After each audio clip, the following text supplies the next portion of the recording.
How to redeem your GameStop gift card online.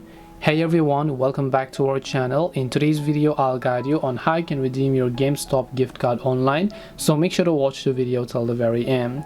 So if you'd like to basically go ahead and then redeem your GameStop gift card online, it's actually quite simple. Just go to gamestop.com and then you will see this type of interface where you want to make sure that you're logged into your account. Now in order to redeem your gift card, you have to do so during the checkout process. For this, just make sure to add the products that you want to buy to your cart and then click the cart option from the top right.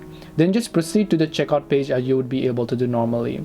Once you proceed to the checkout page over here, right over here, if you look under the payment section, you'll find this option known as add gift card or trade in credit. So all you have to do is make sure to click on it, and right here you simply need to enter your gift card code and then enter the PIN number of the gift card. Click the apply button. Depending upon the value of that gift card, it's actually going to get successfully redeemed to purchase this product or the game or whatever else you are trying to buy over here.